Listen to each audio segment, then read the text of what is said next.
Well, Better Connecticut is excited to have a partnership with Seasons Magazine. So if you live in certain areas of the state, you see this in your mailbox 4 times a year. And today we're talking about autism. And joining us now is Lynn Rickey, the Senior Vice President and Chief Operating Officer at the Hospital for Special Care in New Britain. Thanks for being here. Thanks for having me. Autism, big, big, big. So, I mean, within the last 10 years, it's really pretty much what everybody's talking about with children these days. It absolutely is. It's really epidemic at this point. The numbers most recently are 1 in 68 children are diagnosed.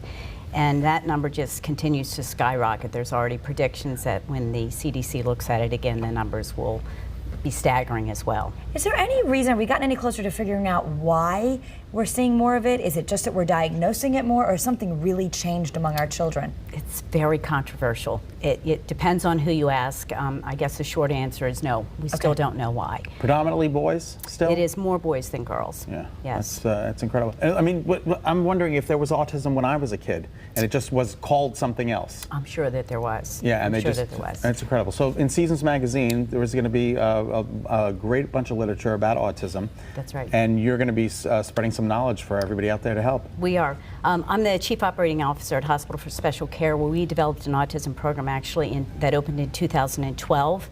And so the Seasons Magazine is going to tell a story a little bit about what we do, who we serve, and how our services are growing to meet some of the need. Now, specifically, what has Connecticut done to address the issue? Are we better than other states? I think we're improving. A lot has been done in the last couple of years. There was actually a feasibility study that looked at what the needs were with autism, where the gaps were. And there's now the Autism Spectrum Disorder Council that I actually sit on that's really looking at addressing some of the gaps in service. And assessment, which is one of the things that we do at the hospital, is part of addressing those gaps, and also providing services to kids and transitioning into adults is also a huge issue. So many challenges for the families and the children. So what are some of those challenges that they face on a daily basis? Absolutely. I'm happy to talk about that. I'm actually the parent of a child with autism, so I know it firsthand and professionally. And just planning is very difficult. Knowing what the future holds is not always easy to address. So families face challenges in accessing service, even beginning with a diagnosis, and then working with school systems and different support services to put a plan together. Many times services are not paid for by insurance companies. If you work, for example, for a company who is self-insured, they may not cover the services there. Okay. So it's really can be significant out-of-pocket cost. In fact, the cost of care for an individual with autism across their lifetime has been, literature would say, anywhere from $2.4 million to $3 million over the lifetime of an individual. Wow. So staggering. That is staggering. That's really incredible. And now, of course, your hospital has really embraced the autism population, which is terrific. So there is a place to go here. I mean, there's several places to go, but the Hospital for Special Care is really one of them. It is, and it's what we do there. We've taken on lots of difficult disease processes or challenges like ALS and brain injury, vent-dependent patients. So when we were asked, why would you take on autism, it's difficult. It's really what we do.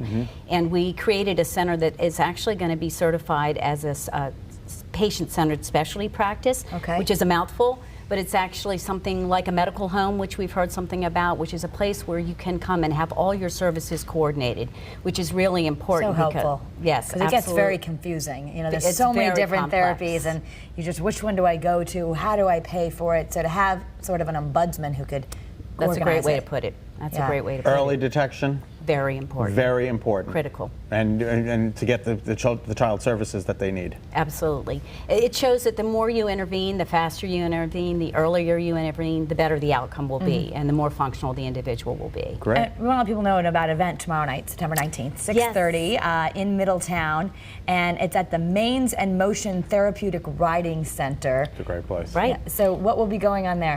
That is actually our opening event. The Therapeutic Riding Center actually serves kids and adults with autism, among other disabilities like post-traumatic stress, cerebral palsy, that sort of thing. We actually just finished the completion of an indoor arena, so now our riders can ride year-round. It won't be interrupted in the winter. Great. So tomorrow's our kickoff event. We're really excited about it. Terrific. Well, good luck, continued success, and keep up the great work. Thank you. Thanks for having me. Terrific. Thank you so much. All right. Is your child having trouble focusing in school? We're switching the gears a little bit here. Have you ever thought about maybe it was their vision bothering them.